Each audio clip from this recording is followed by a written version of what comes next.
Welcome to the MasterYourMix podcast, helping engineers, producers, and artists create professional recordings and mixes, even from home. I'm your host, Mike and Davina.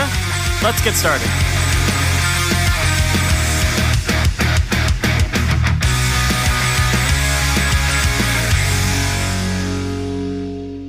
Hey, welcome to the Master Your Mix podcast. My name is Mike and Davina, and thank you so much for hanging out with me today. Today, my guest is Steve Chadie, and if you're not familiar with Steve, Steve is a 25-plus year veteran of the studio. He began his career as an intern at Willie Nelson's studio in 1995, and ever since then, he has just worked his way up. Steve has since worked not only with Willie Nelson, but he's worked with a ton of other great artists, including Sublime. He worked on their self-titled record. He also worked with Hilary Duff on her self-titled record. He won a gold record for his work done on Kenny Wayne Shepherd's Live On CD.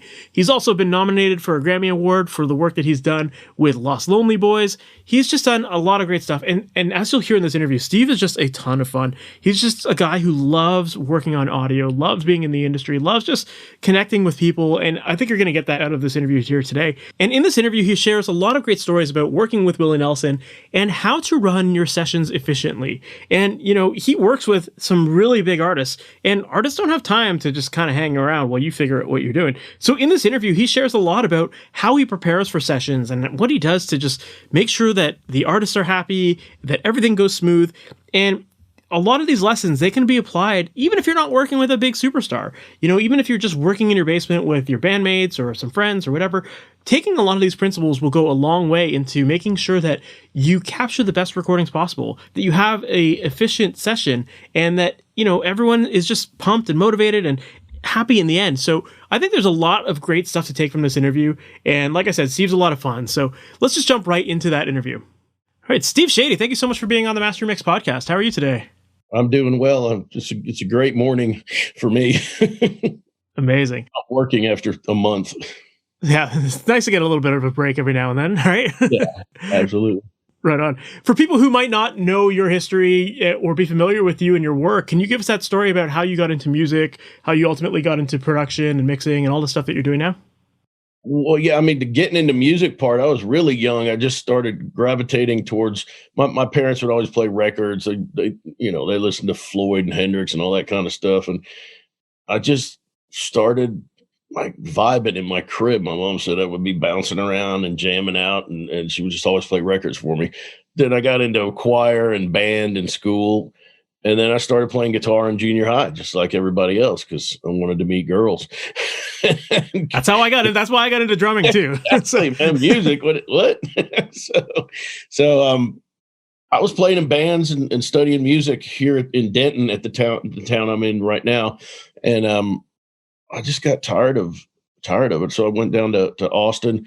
And there was a school in San Marcos, Texas, that had this new engineering program that would take all my music hours. And I was like, okay, that was my motivation. What's going to take all my hours so I can get out of school, get back and play and start touring around? And I got in the studio and I was like, man, this is so cool. And they got me an intern at Willie Nelson's Pedernales recording studio. First day on the job, Willie and the Beach Boys showed up after hours to do a session. And I was like, which that footage is online. His son just showed it to me the other day. No way. Of your very first day? Yeah. I mean, I'm not in it, but yeah, it's if you Google Willie Nelson sings in the studio with Beach Boys or whatever. So we're working with a local band. The engineer goes, can you stay? Willie just called. They're coming in, or the office called. And he was going to sing on a Beach Boys record where they're doing just everybody sings on one of their songs.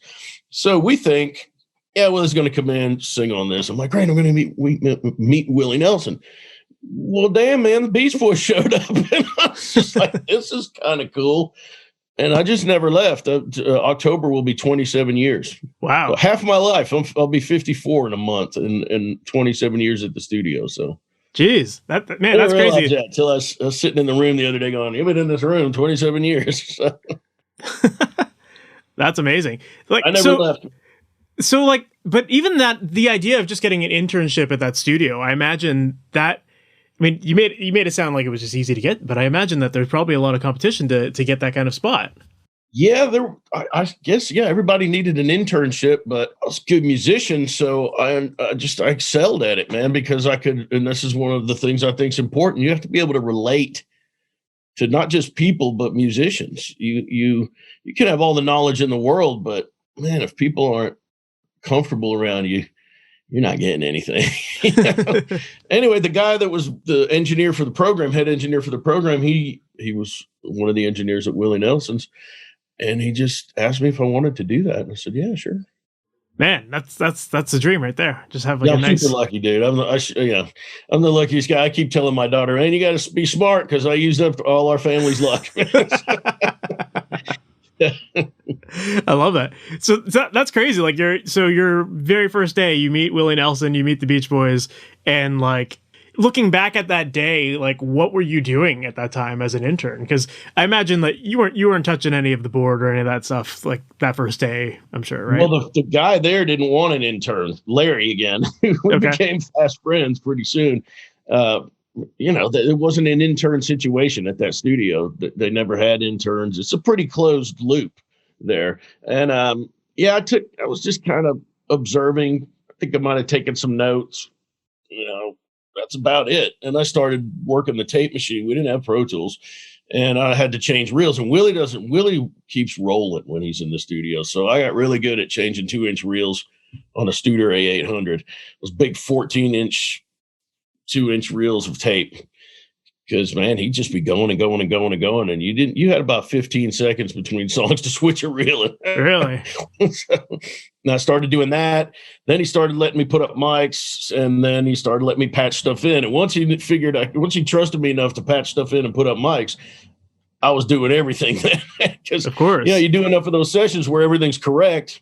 He's just like, all right, well, do this usual setup and I'll be in an hour after you or whatever. You're like, hey, wait a minute. Did I just get screwed here? Well, that's amazing. I mean, you have to obviously prove your worth, and, by paying attention to those little details and probably learning the way Willie likes to work and all that stuff. Like, that's a pretty specific situation, like working for an artist and having them, they've got their years of experience coming into it too. So you're learning their approach really. And, making sure that you're paying attention to those details so that you can rise to the top or rise to the occasion when it's your time to get called for a session, right? Yeah. I just fit in, man. Like I said, I just got lucky. Everything was cool from day one. I mean, you have anxiousness and you get nervous and all those natural feelings, but Willie always made me feel comfortable, not by doing anything specific, but just by being a real dude. He'd come in and you just interaction was easy, and I'm not the kind of guy to fawn over people, and I don't get all starstruck and stuff. I mean, don't get me wrong, you're in the room with some guys sometimes you're like, damn man, that's, I don't know, Merle Haggard or whoever, but that's like 2 seconds and then you're back to work, because if you focus on that, you're not doing your job. Of course. Yeah, that's a really good point. It's funny because before we hit record here, we were joking around about like internships and like, what advice would you give to somebody? And you shared a story about someone saying like, you're not in the band, stop partying or whatever. Yeah, it's like, you're not in the band. Right. That was it, man. The guy was out there partying and he came in. And I mean, look, if you're going to party, that's your business. And if you could do your job, I'm pretty tolerant of all that stuff. I mean, if you're destroying your life, I might be like, hey, dude, go away with that. But if you're smoking some weed or whatever, you better be able to do your job. Okay. I don't care if you're stoned, if you can do your job stoned, but you better be able to do your job well. And that's usually not the case. For sure. So I never really partook much at work, but yeah, this dude was out there getting high and came in. He was a zombie. And the engineer just looked over and said, hey, you're not in the band. We all knew what he meant. That's all he said. It was like, damn. Well, it makes sense. And it's the same thing going back to like being starstruck. It's like, if you're so focused on everything but the engineering, like you're going to fail, and you're not doing your job. So you have to be I'm like, not there to pitch songs. I'm not there to get autographs. I think I've gotten 3 autographs from Willie, like one from Music Cares, one from my uncle when he was passing away. I don't want to go up and buy. We're there to, he's being creative. We're there to do stuff. Getting autographs is not on my list of things to do, Yeah, for sure. That's amazing. Well, I mean, the idea of working as like a house engineer for some big star musician, like I think a lot of people would see that as the dream, to have like a home base that you can go to and to work with like amazing talent every day. Like that's It's a pretty rare thing for a lot of people. So what do you think it is about you that keeps Willie coming back to you? Like, I mean, you've been there for, you said 27 years. So, so there's obviously something that has made you guys connect a lot. Well, originally it was run commercially, and I mean, I was a heartbeat in there that could get the job done as far as the office that ran the place was concerned. I mean, it was more than that. We're all very close, but you know, you could count on me to get the job done, and it would be done okay at first, and better than good. You know, for no one's great when they start, but with Willie now in later years, I think he's just comfortable around me. You know, like I was saying, I don't want anything from anybody except what I'm supposed to be doing, and I never tried to manipulate a situation to my own advantage or anything like that. And that's just because my mom and dad raised me right. You know, it's just, I'm not in there to hustle, man. If you're going to hustle, go do your hustling on the street. And he knows when he comes in, we're going to record, we're going to say, hi, hey, what's going on, blah, blah, blah. And I'm not trying to get anything from you and except a vocal and some guitar. And you're not trying to do anything you're not supposed to with me. You know, we don't take advantage of people. That's just how your upbringing is. I mean, I've seen people lose their mind in there, dude. It's like, all right, dude, come on in here, but be cool. All right, I'm going to be cool. And then Willie walks in and it's like, oh my God, I'm your biggest fan. Blah, blah, blah. It's like, oh my God, get out, you know, but yeah, he's just a good guy, man. And we never had a conversation about it, so I couldn't tell you. We just get along.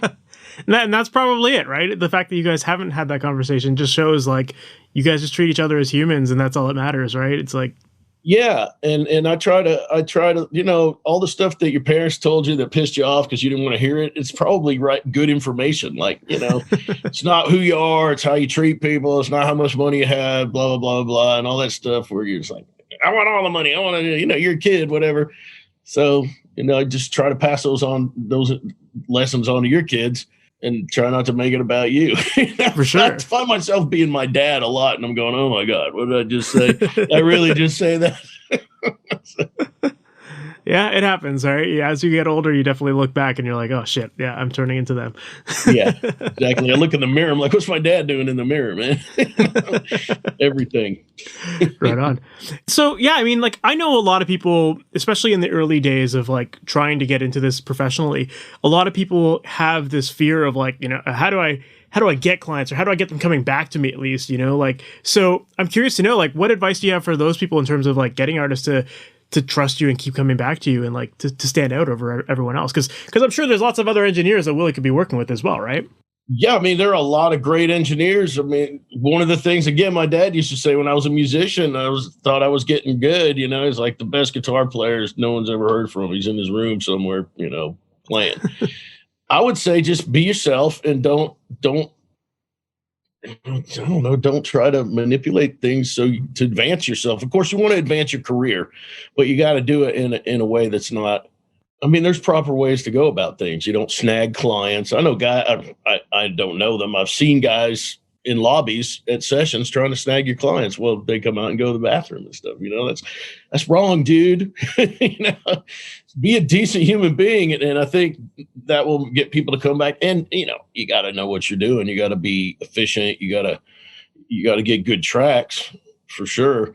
But getting clients is something I'm not struggling with right now, but I've been in such a bubble for so many years and I never really put myself out there. And we stopped running commercially in about 2012, 2013.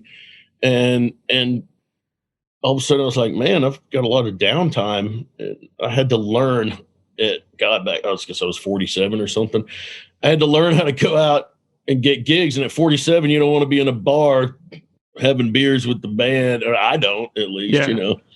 That ends up in handcuffs. So I don't go to the bar. Things like social media. I had a girlfriend that got me to do Instagram, which I didn't want to do at all, but I have fun with that. I'm pretty funny on it. I think that's what I'm told. I don't know. I just post pictures and make smart ass comments and people seem to like it, but the phone's been ringing. So I would say network, you know, you gotta get out there, but don't be a cheesehead about it, man. You know, just be yourself. You can't have all the gigs, you know, for sure. And you don't own bands. You know, if you work with a band, they want to work with somebody else. So what? That's their prerogative. Yeah, for sure. I think there is some sort of level of acceptance with that too, right? Like some bands are going to move around. Some bands want those different producers or different engineers working on their projects, and you just got to be cool about it. And I 100% agree. It's like you can't take it all like personal, and you can't just be a dick about it. It's like it's going to happen. Totally. Yeah, Man, you'll ruin yourself. I've seen guys eat themselves up, and they're not thinking about you. So why are you letting that occupy your headspace, man? You know, not thinking about you in a like. It's business, man. There's a certain aspect of it that's business. And there are a lot of relationships. I've got some good friends that have good clients that, they just work well together. And I couldn't see them working with other people, the client, but it's possible. For sure.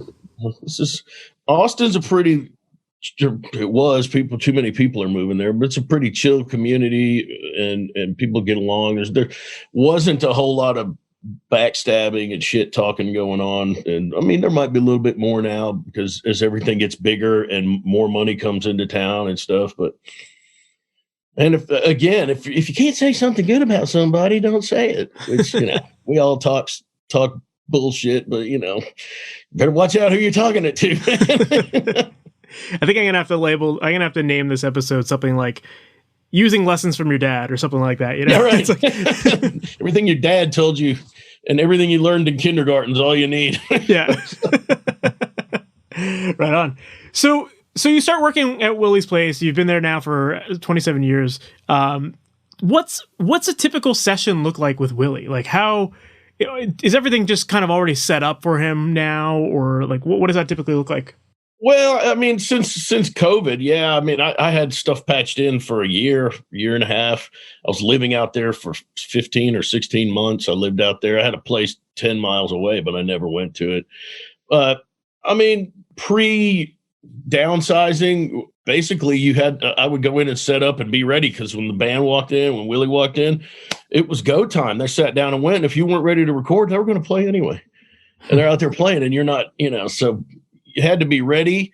And now it's primarily his vocals and Trigger, his guitar. So that stays patched in for the most part. I'll bring bands in there sometimes and strike stuff down, but I can stay dialed in and set up. But sometimes I just unplug stuff and move the knobs because, man, you don't want to be that guy who's got, this compressor's for vocals only. Don't turn the knobs. It's just, I don't want to do that. Like you get too complacent and then something comes down the line. You're like, oh, but sure. I do a lot of he's got a lot of kids, but the two sons, both are very musical, as are the daughters, but I work a lot with his son, Lucas, and his son, Micah. And, we'll strike everything and do a band session. And those are pretty normal. You get there, everybody's kind of chill. You're setting up. But with Willie, when he walks in, I'm ready to go. I'm hitting record.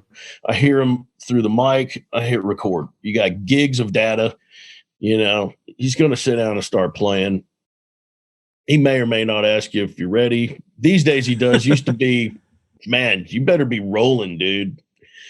That's just, I've seen so many guys come in to work with him and he's like, well, let's run through it. And I'm like, you better roll, dude. He said he's going to run through it. Well, guess what? Let's hear that back. That's the take. Yeah. I told you to be rolling, dude. I just thought I'd let you hang yourself once. So roll. That's amazing. Hard drives, Tape, it was more like, oh man, I'm going to run out of tape. You're looking over at the machine. Now it's just like, whatever.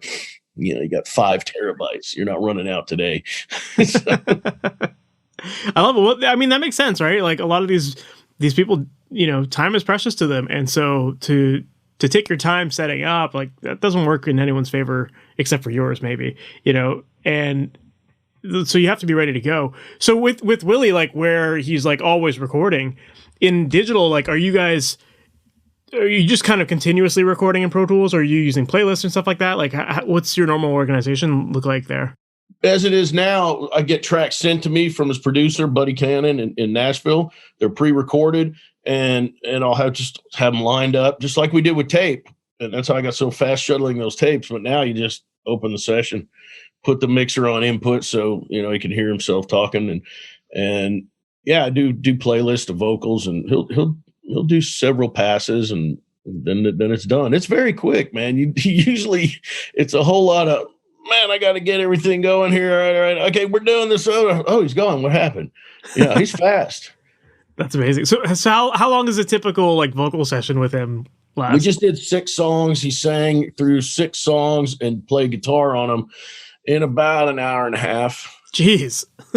Well, he'll come back. Fast. That's the initial, like, he wants to hear, there's a scratch track. Well, he doesn't want to sing to the other guy in his head. So we do like tracks so he can live with it a while. Then he'll come back. But man, it'll take the actual in-chair times, usually 1 to 3, 1 to 4 hours, depending. If he's in there, his sister just passed, which was a real bummer for all of us, but they'd come in and play for hours together, piano and guitar. And that I would just let it roll, even in between, because there's some gold in between, man. Of course. Just 2 people who love each other playing music is awesome. That needs to be, with all due respect to privacy, that should be recorded. You may never listen to it again, but man, it's just that kind of stuff. I've sat in there 4 hours, not being able to go to the restroom. There's one entrance and to the control room by design, which I tried to get them to put a back door in for me when we redid the place. They were like, "Nah, I don't think so." So I imagine that there's like archives and archives of all the stuff that maybe you captured in between. So like when he's working on a record, do you ever find yourself like, let's just go back to these old sessions and let's listen to, all these hours and hours of all the stuff that we captured, or does he pretty much have a good, clear vision of like that's a song that we're going to keep or that we're going to use, that kind of thing? Well, the songs are already done. Like I was saying, and they get sent to me. But after he leaves, I'll go through and comp. I'll do comps, or I'll send them to the producer to do comps. It depends if it's one of his projects, I'll send it to his guy, Tony Castle in Nashville, and they'll comp. Or I might do like, I got to comp that. He missed a line or whatever. But if it's somebody else that he's doing a guest spot on, I'll comp it and I'll send it to him, and nothing goes out until he likes it and his manager likes it, and then it goes out.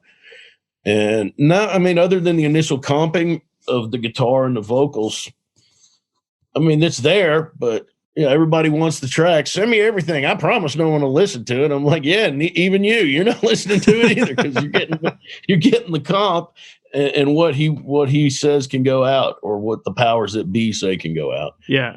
Because you got to be respectful, man. There's so much, all the stuff that's out there, dude. People cutting farts, people doing this, people bitching out their band. I don't want that. That's we don't want a record of Willie Nelson farts or something like that, or anything. Just anything. People are looking for dirt, man. Of course, you're not getting dirt from me, dude.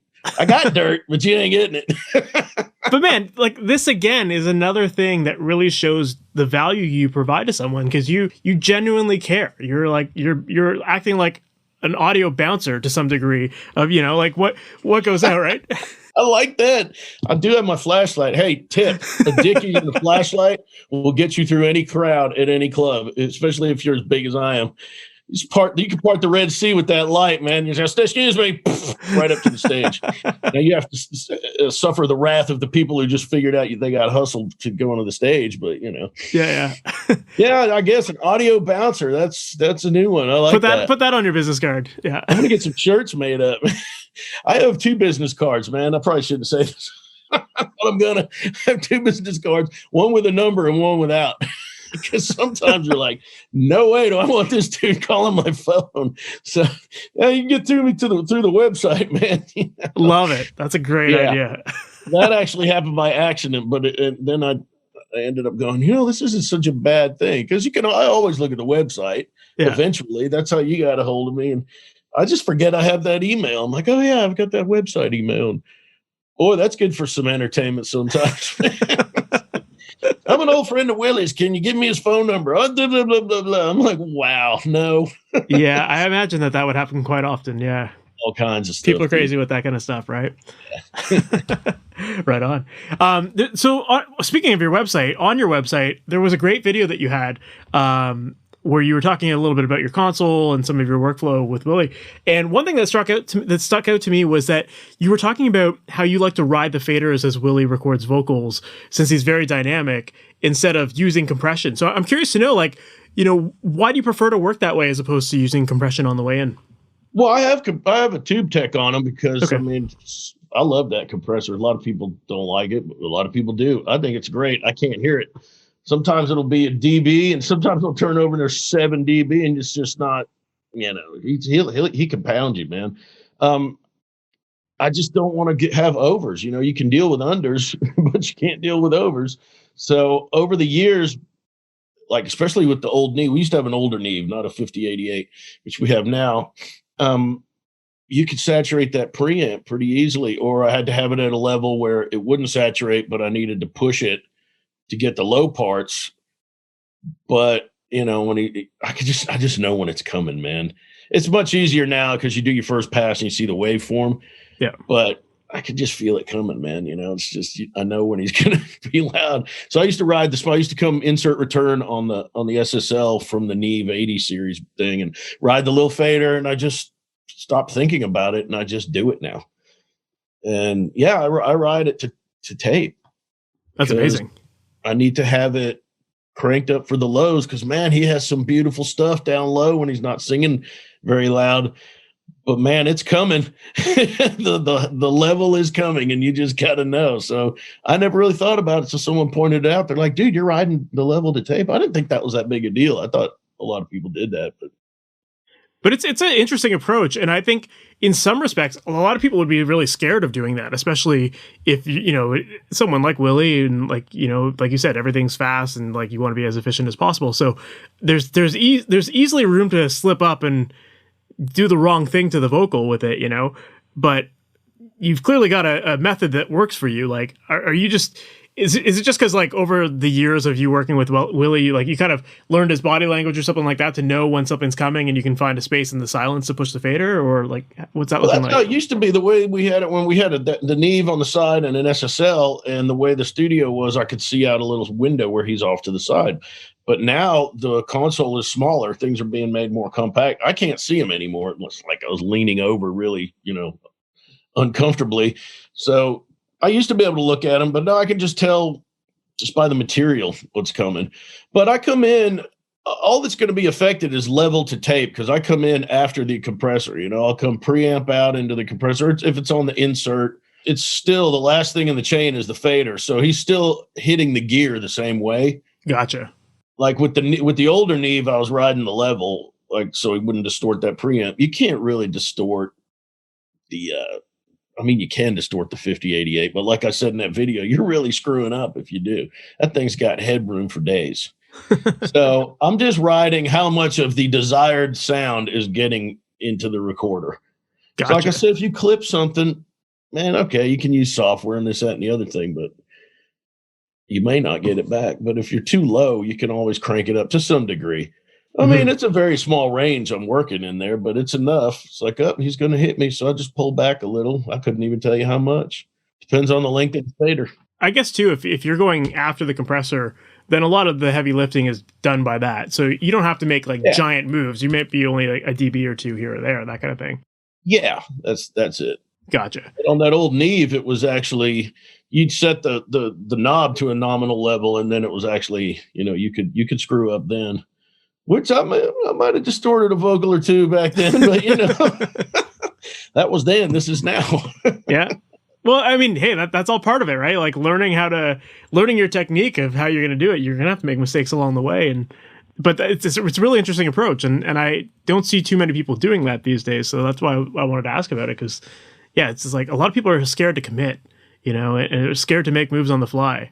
That's a very good statement to segue into, that's the thing I like about tape the most. I'm not enamored by tape. I dealt with it a lot, and it's like, man, whatever, you guys can have the tape and the headaches, but you had to make decisions.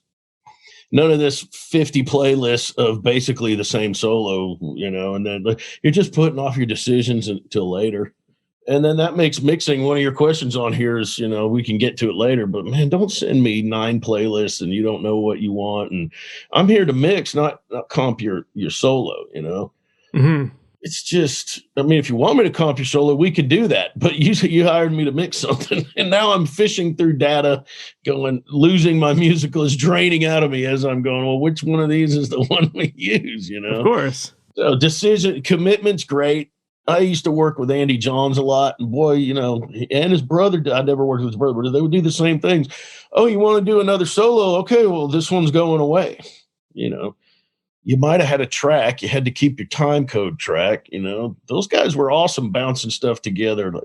you get those tracks, old Hendrix records or whatever, all those old bands, everything. I've got some multi-tracks for Little Wing, and there's a lead and a lead guitar and a rhythm guitar and a background vocal. And I was trying to explain to my girlfriend, like, yeah, you would split it off and do mutes and and stuff. The computer makes things easy. That's not necessarily good. It's true. I agree with you, though, is, when you have those artists that want to do like take after take after take of the same thing, it's like, well, don't you know what your sound is? Like, you need to have that vision of what's your song supposed to be. What are those parts? There's a lot of insecurity in the studio. That's something I'm very sensitive to, because I was a musician I didn't start doing this till I was 27. Man, there's nobody more vulnerable, I don't care who you are, than a guy bringing a song in for the first time and playing it for you. No matter what the demeanor of the person is, you got to realize, man, that's something they created. That is something that they're not sure of yet, But yeah, doing 17 solos on it's not making it better. At that point, you're just kind of avoiding. Yeah. It's just personalities, man. I got guys I know they're going to do a ton of solos, and I'm just like, all right. And I'm very close with them. I give them a lot of crap about it when I'm like, yeah, it's the second one, but you can keep going. The old guys, another track? Well, no, but I got playlists. We can do playlists all day long. I like messing with people in a very friendly way, man. Of course. Well, yeah, it all comes down to like reading the room and knowing, who you can joke around with and how they'll take it. And I agree with your point too of like the sensitivity, because it's a very vulnerable thing, especially like singers, like singing maybe really personal lyrics or whatever, and to criticize them without maybe knowing the context or whatever. It's like you can easily shoot yourself in the foot there and ruin a session by speaking up. Man, you got to know people.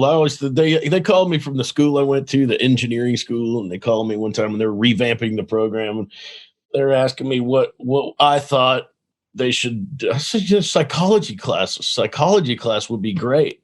Forget the calculus, dude. I mean, okay, I'm doing a logarithmic fade. I'm doing a linear fade. Who needs that? I need to know what's in this dude's mind over here. Does he want me to comment, or does he want to hear what he wants me to hear, or what he wants me to say? It's hard. It's so true. Like that is something that they do not teach in audio school that they really should. Like it is psychology. It's therapy to some degree. Like you have to know how to work with people and how to be a good person. And I wish that audio schools would teach that. Actually, that's a great point. Yeah, they didn't. I don't think they took me seriously. I think they thought I was joking around. Man, I was like, I'm serious, dude. That calculus I almost failed, that hasn't done a damn thing for me since I got in the studio. But a psych class would have been great, man. Yeah, absolutely. Awesome. So another thing I wanted to ask you about when it comes to like Willie's stuff is that a lot of Willie's music, a lot of the drum parts are done with brushes, and brushes are one of those things that's like very intricate. And I'm curious to know, like, what are some of your tips for getting brushes to cut through in a mix? Because a lot of people might be afraid of like adding a lot of compression or cranking the gain up because you might get too much noise. So like, what's your normal approach with that? Well, when I used to record, Paul would just come in with a snare drum, Paul English, and now Billy. Again, I mean, I got to point out and give credit where credit's due. Tony Castle does the most of the mixing and the band recording. But I think 2014 I did the Merle and Willie record and Heroes around that time, and that's the last full band thing. Other than him coming in, that's another thing. He likes to come in off the road and have the band play. But to answer the question, I mean, I use a 57 or a 201 on the snare. I'm very straightforward on that kind of stuff. Under mic's usually a Buyer 201 or 57, and I keep the gain nominal so you're not hearing the feet and you get too much gain, you start hearing the air conditioner, all that. But top end, crank it down. I mean, I like plugins. I mix outboard, but I always not always, but I often hit a plugin first. You crank down on a digital plugin, it's just going to make it louder without necessarily. It's gain structure. You had that on there too, man. People don't know gain structure. You can't be cranking everything, man. You're driving, you can, but it just drives everything later. When we first got Pro Tools, I had to learn to pull the faders back 3 or 6 dB, or it would slam the SSL and not sound good, man. Mm-hmm. To me, it didn't sound good. I mean, I like slamming SSLs, don't get me wrong, but it's got to be appropriately, you know? But you know what I'm saying, man? So I crank up on the afterwards, you know, the post. Gotcha. I'm mixing it. Man, I'll just put a compressor on, digital compressor, and get level up, and then go through something that sounds, you know, colored or whatever. Drums, I don't really color too much. I just kind of keep them drummy. Yeah. I will distort some drums from time to time, you know, on purpose. You know, sans amp, or, you know, just cranking mic pre's too much, or driving the SSL. I don't really have access to an SSL anymore, but I used to love to drive that thing. Right when those little red lights are just flickering, that's when that sucker sounded good. Right on. Yeah, I was curious about it because I personally don't record a lot of brush stuff. So I was always curious, you know, like how people tackle that, because yeah, you might it's quiet to begin with, and then, you know, you might get someone that switches over to a stick halfway through, and your gain could be all out to lunch if you're cranking everything too much. And yeah, there's that grabbing the faders. I'm not afraid to grab faders when stuff's going down, man. Just be cool, man. Don't freak out and just you know, just, you know, that section's coming. Just put a little piece underneath and on top, and then you don't even have to think. Chick, chick, chick, chick, chick. Remember, that's old automation. If you had to make a quick move, you'd get the fader where you want to put a little piece of tape up under there, and then you could have it down. We used to flick them up or just throw them up there, and the tape would stop it. Wham! I mean, we're talking a long time ago, man. No, but yeah, that was the way it was done, right? Yeah, group fade. You just get a pencil and pull that thing down. Pull a few faders down at once. Yeah. You know, back when you had to, like, do stuff, man. So, for sure, it was all methodical. Everything had a purpose, and it was like choreographed to some degree, you know. Yeah, it was a performance. I still like I use automation in Pro Tools a lot, and clip gain, but I like to ride on a pass of a mix when I'm getting close. I'll ride the solo with my fingers, because I said it in that video. That I got a story about that video in a sec, but you know, you're doing something, man. It's like you're feeling that. You can't draw that in, or you're going to have to try 5 times to draw it in, right?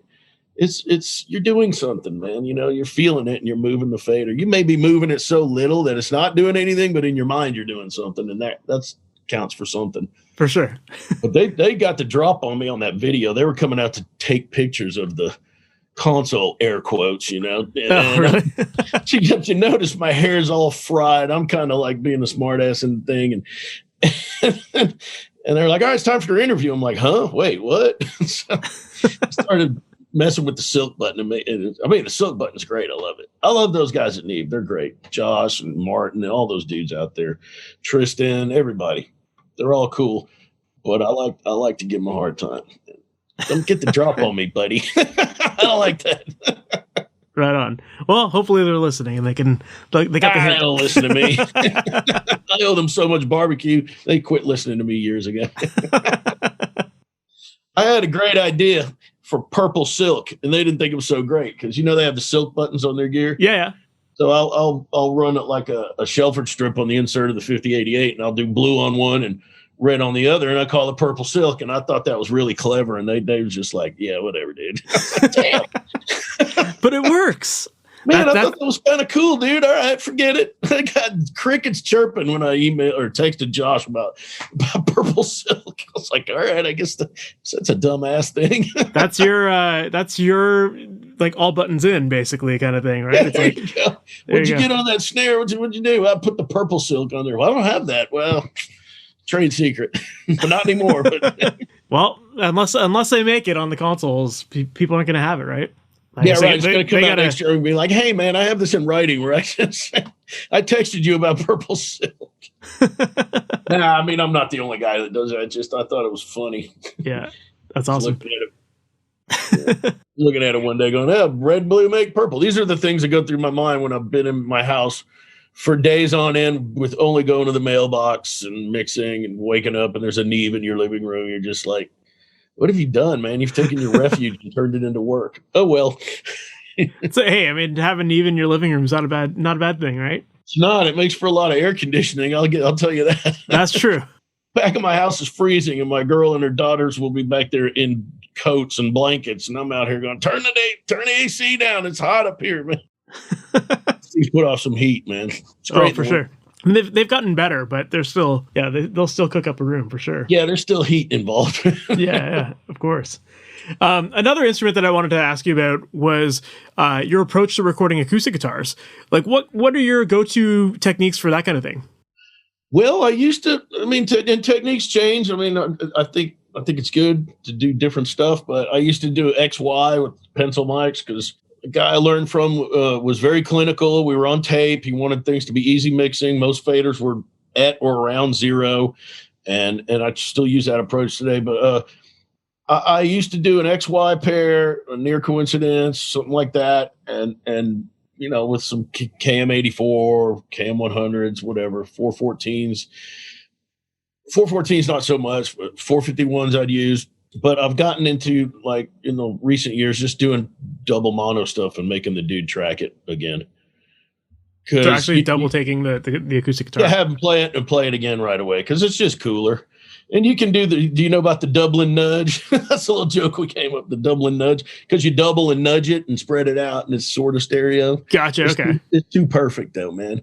I think Steve Collender over at Crucial Audio is making a piece of gear similar to, I think the Abbey Road had something that like delayed them and sped them up. The tracks would be out of so slightly. Yeah, I can't remember what that plugin's called, but yeah, I've definitely seen it. It's got like a little like very variable thing to it. Collander's making an analog version of that. That guy's great. Steve Collender, Crucial Audio, makes the Echo Nugget, all kinds of cool stuff. The Echo Nugget's what we use the most, but he's got DIs, stomp boxes. But anyway, there's nothing like a double track, man. And I used to be so left-right brain. Everything had to be even. And now I like different stuff going on, or if some guy clicks on the fretboard and the other guy doesn't. That stuff used to drive me nuts, and I used to make super clean, clinically correct records, which, I mean, at the time that was period specific. I mean, everything in the 90s was pretty clean and 2000s, but I like a little humanness on the tracks now. I'll leave something in. I can't leave spit in though, man. I can hear spit through stereo pan, quadruple Marshalls, and Mason Boogie. I'm like, did you hear some spit on the vocal? People are like, what?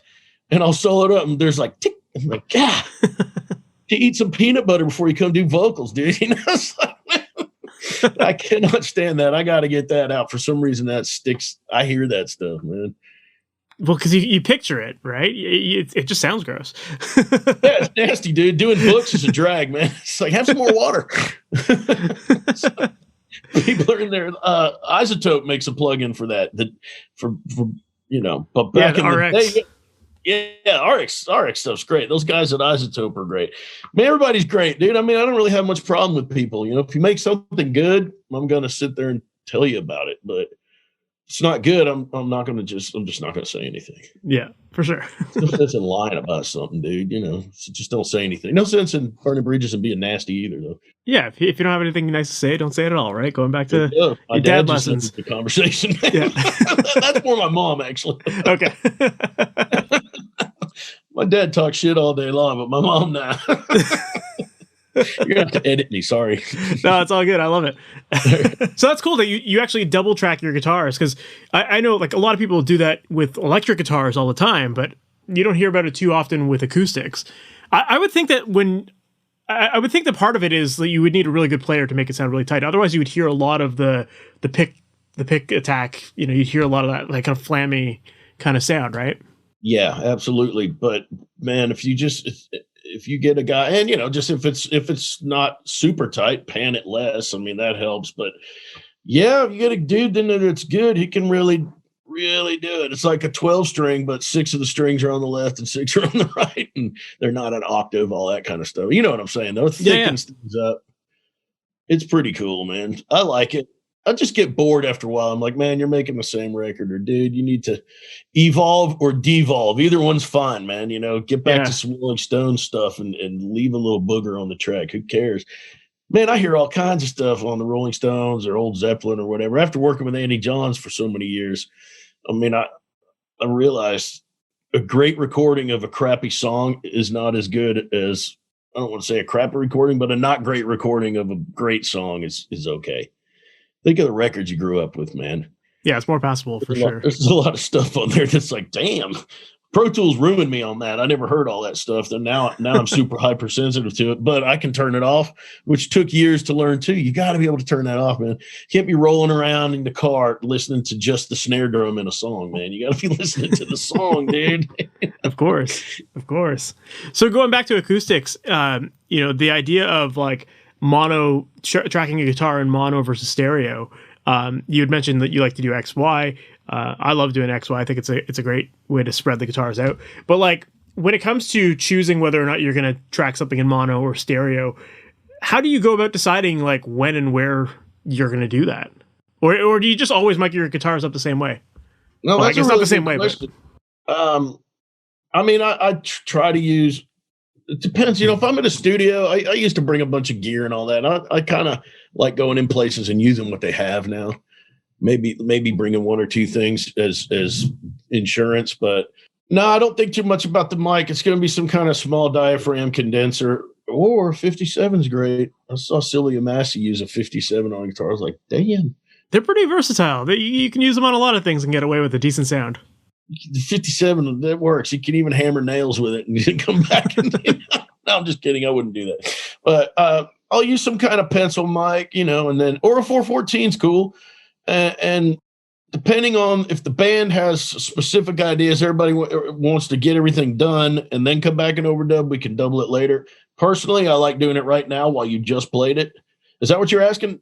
Well, just I guess more along the lines of like making sure that you don't paint yourself in a corner, like when it comes to the mix. Like, are you making that decision ahead of time? Like you kind of know based on the music that the guitar might be more of a mono kind of thing where you want to pan it off to one side, or are you thinking that far in advance when you're deciding on what kind of technique? Sometimes I am. If I know it's going to be like a clean kind of polished modern, say, country thing, or if it's a rock thing and that's just some kind of supporting.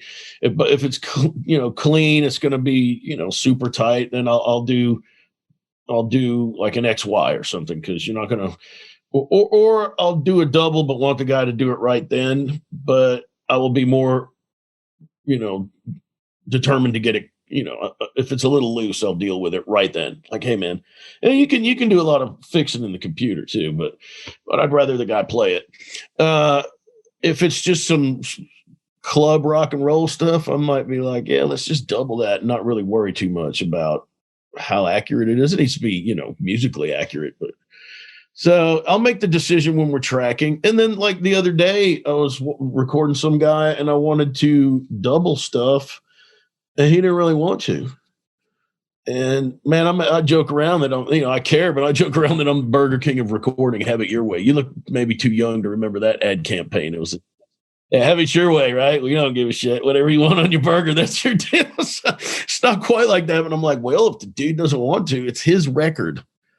And if I'm really wanting something, I'll ask a few times. But if they're just like, man, I don't really want to do that. My brother's playing this, blah, blah, blah, blah. I'm like, all right, change of plans.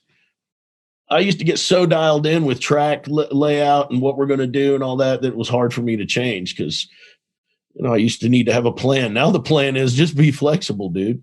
Don't piss the artist off.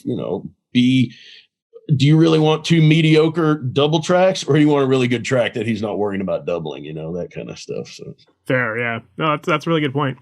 You'd also kind of brought up the idea of, kind of keeping with the times and how that kind of plays into some of your sound.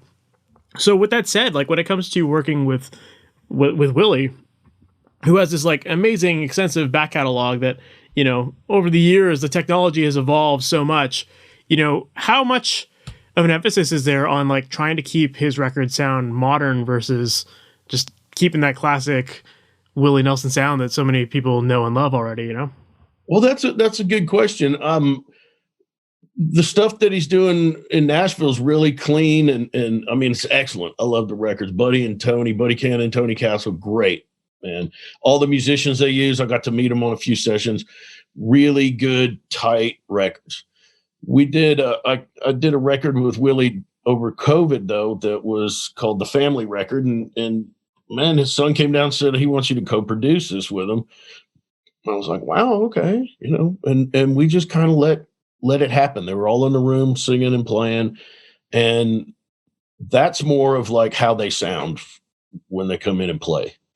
So I'm all about that for a gospel family gospel record. That was the way to go. But like I was saying with the double track guitars, if I'm over in Nashville and I'm about to put out a record on Sony with Willie, I'm probably going to get some A-list guys and make it really tight and polished, Mm-hmm. So, but with his tracks, like I leave stuff in on the guitar. I think Buddy does that to a certain degree. So it does sound like him. Mm-hmm. I've lost focus of the question. No, like it was kind of matter. It was like, are you guys trying to make modern sounding records, or are you trying to preserve more of that like legacy kind of sound?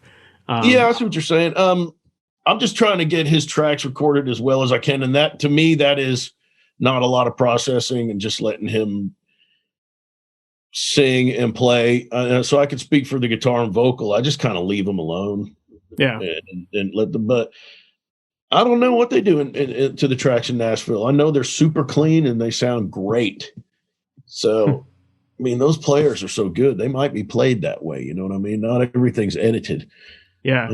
I did a record with Ray Price and he had Buddy Emmons and Jimmy Capps and Pete Wade and all these guys at the time, this rocker kid from Dallas. I didn't know these people, I'm not a country dude. I wasn't. But they were so amazing. I looked them up. I was like, oh, that's why. They all played appropriately to the song in the room, parts, knew when to lay out. You didn't have to edit anything. I didn't hardly edit anything on that record, man. Yeah. And if there was a mistake, they fixed it right away. And they played so much the same, you could punch it on a note and come out. And it was just like, wow. So, it depends on the record. Willie, I'm not trying to make his track super polished. I don't EQ him. I use a Bronner Velvet mic with an old Amperex tube from the 60s in it. And I go through a preamp, sometimes a Millennia, sometimes the 5088, and a tube tech. That's all I've ever done. Used to go through a Neve 1073 and a tube tech. That's it. No EQ, no top end, nothing like that. Wow. Well, I mean, that just goes to show you like the power of getting it right at the source, using the right equipment, using the right positioning, the right performances, all that, and how it all comes together. That's a hell of a too, man. Willie Nelson. Yeah, of course, awesome. Right? And the amp, it's a Baldwin. I put a 57 on it. If I have control, I leave the vocal mic in to fatten it up, but I know a lot of people take that out and just use the amp with the 57. It sounds like it does on the records, man. If you're standing next to the amp, you're like, wow, that sounds like, the record. Yeah, that's awesome. Well, hey, I mean, that just really goes to show the importance of getting it right at the source and spending that time. And obviously you've honed in that system of working with Willie and knowing, how to get that sound and, what mics probably work really well on him and all that stuff. And, Yeah, and I've experimented and had to come back around, But, yeah.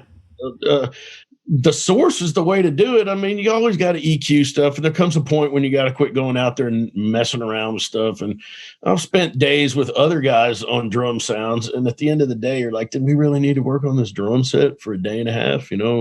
But EQ is good and it's useful. But yeah, if you can go turn some lugs on the drums or turn a knob on the amp, there's a concept. Move the mic a quarter inch. That's amazing. It's too bright. Let's move the mic a little. It's not bright enough. Move it. Yeah, that's the best. But and just I'm so grateful I learned from someone who knew about that stuff. For sure. And paid attention. Now I still can't tune drums per se, but I can be like, hey man, that's too tight. You need to lower that. That's too loose. I got an idea of where it needs to be. Amps and guitar miking, I'm all over that because I'm a guitar player. It's like, yeah, man, turn your mid-range up. Dude, can we turn off some of that bass? Stuff like that. Yeah. So then as far as that experimentation side of it goes, because you did say that, yeah, sometimes you'll switch up a mic or that kind of thing. How do you integrate that into your process? Because, like you said, Willie likes to work fast. So, do you find yourself in a situation where he's like, oh, let's try something different? Like, is it kind of his ideas to try something different, or you're kind of just throwing it in, hoping for the best? Yeah, he just wants to come in and play. He's not into the recording process that much, other than it sounds good. he gave me a very good compliment about how I'm always there. It's always sounds good. That's about all you're going to get. He wants to hear it back and sound good. But if I'm working, I don't experiment much with Willie. I put an 87 on his amp one time just to see. And the assistant put that in his phones, even though I said, make sure he gets the 57 in the phones. And he knew in like 2 notes. Something's not right with the amp. I'm like, dude, get the 57 in his phones now. But I don't mess around. I use what works with him. But if I'm in there with other bands and time's not a huge element, which always sucks when the band's like, we got to get this done. It's like, all right.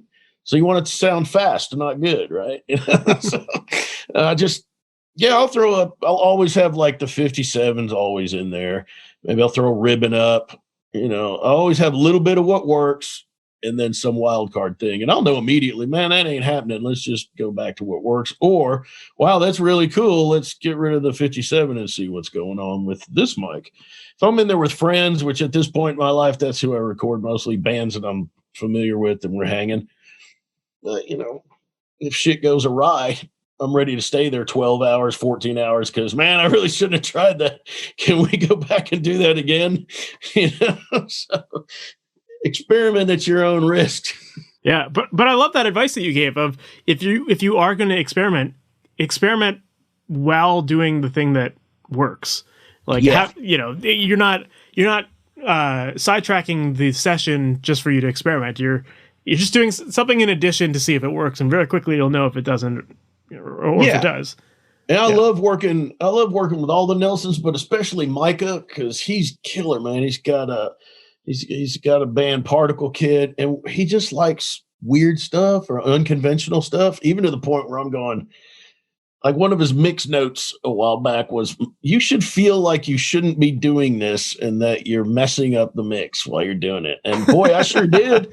And I kept telling my girlfriend, geez, I want to come over there. My girlfriend's a huge part of my life. She sits here while I mix. I like to bounce things off of her because she's not really super technical, but she knows like what she likes and what she doesn't. And I think those people are super valuable. Yeah, you need those. Those are fans, right? It's the audience, she just hangs out, and I hate when people go, I'm not a professional. I'm like, good. I don't want a professional's opinion. I want Joe Public, but Michael will have me do stuff. And he's also game for like, hey man, you mind if I try this? You got to know your client. Some people don't want you messing around. For sure. Yeah, no, that's interesting. And it's again, good thing to keep in mind. And I do like the idea of bouncing things off of people that aren't technically proficient, because you're not going to get those notes of like, boost 3K or whatever. It's like, is it good or not? That's usually what it comes down to, right? But right on, man. Like, yeah, I think everything you've shared here is amazing, and I think it's given us a lot of insight into what goes into what makes a pro session run as smoothly as it does. And a lot of the techniques and a lot of the tips that you gave, I think they're things that people, regardless if it's like a big star or not, these are things that people need to take and implement into their sessions, because you got to be fast, you got to be efficient, you got to be respectful, you have to all of those things that you mentioned are things that people need to do, because that's how you keep people coming back to you, that's how you create a good experience, that's how you get great results. And I think it's really important that people need to hear that stuff. So thanks for sharing all of that, man. Yeah, man, you're welcome. It's just be human, man. And man, you don't know everything. I don't know everything. I might think I do, and in the back of my mind, I'm going, well, I'm going to try this, but that's a dumbass idea. And then I'll put it up and try it. And I'm like, damn, I guess I'm the dumbass. You got to be open to learning. I said it recently in an interview. If you're not, you're just going to be making the same record over and over again. I mean, it's good to know what works, but man, be open to people. Don't shut people down. Even if you know something's not going to work, let that guy figure it out for himself. It might be worth 20 minutes, 30 minutes, instead of sitting there and being like, I know better than you. This ain't going to work. I've done it 50 times. It never works. First of all, it may work that time. You don't know. Probably not going to. And sometimes the best argument is just letting the dude try something and have him go, yeah, that sucks. I don't want to do that. Okay, let's move on. There's no, that's where that psychology comes in. And I'm not like consciously going, well, I'm going to be a psychiatrist and let him do this. I'm just like, I only learned by screwing stuff up. That's how I make good records now, is I screwed up so many Absolutely. other records. And I'm finally like, wow, don't do that again. How many times can there's always a new mistake, but I don't find them too often, but sometimes I do. Of course. Yeah. That's the best approach to have. Like, every band I've ever worked with, I've always told them right from the get-go, like, good or bad, we're going to try out every single idea and we have to hear it through. And half the time it's like, I don't think something's going to work, but sometimes a good thing happens, or sometimes it's like, I know that if we try it that way and we hear it a different way, they're going to realize the other way is better. So it's like, sometimes that's how you have to get to those, whatever serves the song best, like ultimately that's what it comes down to. And you just got to try things to see what works. Absolutely. And different is okay. Like I've got, again, I've been working with Micah recently a lot. So I've got 2 or maybe 3 different versions of this song he's putting out with his dad. And I like the second version we did, but they're putting out the third version. None of the versions are bad. They're all just different. Yeah. Yeah. What do you do, man? We don't all like chocolate, some of us like vanilla. Of course. Yeah. At the end of the day, it's going to come down to their vision and what they like. And if whatever they like is the key, like they're your clients. That's what they're paying you for. And, that's their artistic vision. Right.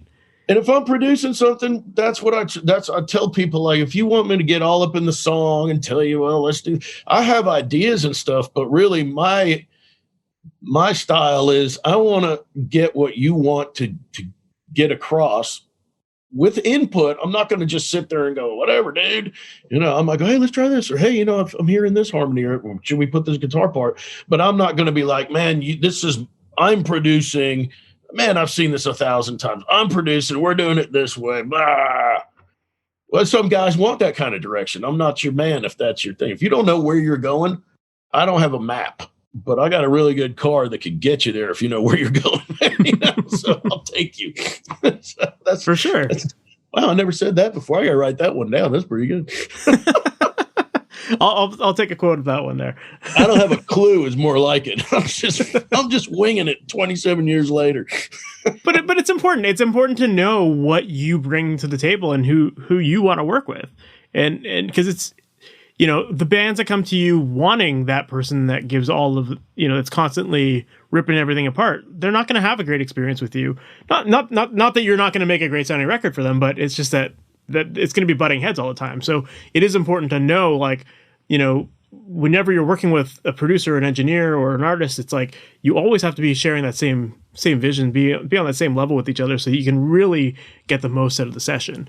And so if you know what your strengths are and what your weaknesses are, like, that's a good thing to use to your advantage. Right. And if when I was working commercially, you have to be kind of a chameleon. You don't have to be a fake ass about it, but you have to be adaptable and realize you're here to get these guys in and out. But now that I'm working more on things that, are people I know and stuff like that, I mean, I just know what I like and what I don't. It's not necessarily what you like and what you don't, but let's try and get there. Even if I don't like the music, if I'm in a situation, or I don't get in these situations much, but where I didn't like the band, or I didn't like the politics of the band. I mean, politics, religion, social issues, they got no business in the studio, but boy, it comes up. Worst case scenario, I'm going to go, you know what? I'm going to get lost in the work. I don't like this. I don't like these people, maybe. And then that doesn't happen often, but it happens. Let's be realistic. You can't be in a room with somebody 27 years and not run across people you don't like. Of course. I still get lost. I'm not like, man, these guys are assholes. I'm going to do whatever to get them in and out of here. I just can't do that. I will go, all right, I'm going to make this the best sounding record that I don't care for that there ever was, and I get lost in the sound. I mean, that really is how I operate. I try to find what's good. Well, what's good here is this guitar sound, and let's try and make everything good. I don't have to listen to their stupid ass jokes. I don't have to do this. And you get through it, Yeah. You can always make something worthwhile to do. Of course. Even if it's personal and internal and they don't know about it. Yeah. I love that though. I think that that's a really important thing because you sometimes have to push your boundaries to see like what you like and what you don't like and work in different genres or whatever. Like, especially in the early stages, you might be taking on all the clients you can possibly get, whether you like their music or not. And you still have to find something that you're drawn to about it, you know, and have fun with it, and not just hate everything you're doing. Because if you're doing that, you're going to get out of the business really quickly. So yeah. And I do find joy and I was joking with my girlfriend, there's just no joy left. You know, there's just no joy. It's just a joke, you know? Yeah. But there is joy. And sometimes that joy is just the sound. It doesn't go past that. But more often than not, I really love what I do, man. You know, I love that, man. The older I get, you know, but I'll still pull. I did 100 hours in a week with the Super Suckers, this band I've been working with for a long time, because they're homeboys and we're hanging out and we're making some hard rock and we were just rocking, man. But after that week, at that time, I was 51, 52. I was like, damn, it took a week to recover from the week. Whereas before, a bad day hanging out, and I'm like, bam, let's go do some more. I was like, golly, I don't feel old, but sometimes my body's telling me, dude, you're 54, man. You can't do 100 hours in a week. But I'll do it again with them next record because I love those guys and it's badass, you know?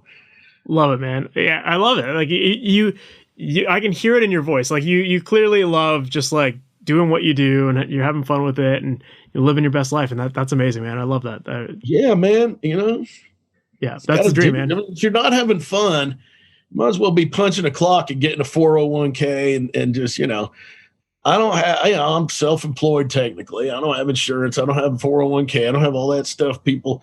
But boy, I get up and I'm like, go in my living room and fire some stuff up. Sometimes if I don't have work, I'll just mix something. Yeah, it's the thing you're passionate about. You'll do it even when it's not work. Just going to throw something up because I'm bored. You can only watch so much, you know, Showtime or whatever, you know. It's just like, Jesus, man. Everything on TV sucks. I think I'll mix something I already mixed and do something different. Or I think I'll mix something that wasn't it was an outtake. And then I'll strike the mix. Done. Yeah. Well, that's your time to experiment. Do it for myself, but that's it. That's what I do. I don't know what else to do. I have no idea what to do when I'm not working on music. I agree. I'm the same way.